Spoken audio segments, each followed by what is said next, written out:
बहू, मैं तेरी माँ जैसी हूँ। और ससुर जी क्या हैं? वो भी तुम्हारे पापा जैसे हैं। ठीक है माँ जी, आज से मैं अपने पति को भी भैया ही बोलूंगी। मैंने तुमसे कितनी बार कहा है कि बिंदी लगाकर बाहर जाया करो। पर माँ जी, मैं तो जीन्स टॉप पहनकर बाहर जाती हूँ, और जीन्स टॉप में बिंदी कौन लगाता है? मैंने कब कहा तू जीन्स पे लगा? माथे पर लगाया कर। माँ जी, कल रात मेरा उनसे झगड़ा हो गया। कोई बात नहीं, ये तो हर पति पत्नी में होता रहता है। वो तो मुझे भी पता है, पर ये बताओ अब उनकी लाश का क्या करना है? क्यों बहू, रो क्यों रही है? माँ जी, क्या मैं चुड़ैल जैसी दिखती हूँ? नहीं, बिल्कुल नहीं।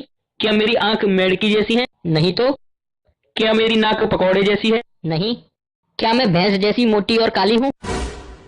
नहीं बहू, पर यह सब किसने कहा? फिर सारे मोहल्ले के लोग ये क्यों कहते हैं कि तू अपनी सास जैसी दिखती है? देखो बहू, मैं इस घर की प्रधानमंत्री हूँ। तुम्हारे ससुर गृह मंत्री हैं। तुम्हारा पति यानी मेरा बेटा आपूर्ति मंत्री है। और तुम्हारी ननद यानी मेरी बेटी योजना मंत्री है। तो ये बताओ, तुम कौन सा विभाग लोगी? माँ जी, मैं तो विपक्ष में रहूंगी और आपकी सरकार चलने नहीं दूंगी।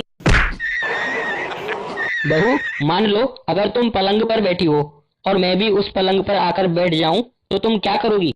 तो मैं उठकर सोफे पर बैठ जाऊंगी। और अगर मैं भी आकर सोफे पर बैठ जाऊं तो तुम क्या करोगी? तो मैं जमीन पर बैठ जाऊंगी। और मैं जमीन पर भी तुम्हारे बगल में बैठ गई तो क्या करोगी? तो मैं जमीन में गड्ढा खोदकर उसमें बैठ जाऊंगी। अच्छा, और अगर मैं गड्ढे में भी आकर बैठ गई तो मैं फिर ऊपर से मिट्टी डालकर सारा का सारा सिलसिला ही खत्म कर दूंगी। माँ जी, ये अभी तक घर नहीं आए, कहीं कोई औरत का चक्कर तो नहीं होगा ना इनका? अरे कलमुही, तू तो हमेशा गलत ही सोचा कर। हो सकता है कि शायद उसका किसी ट्रक के नीचे आकर एक्सीडेंट हो गया हो।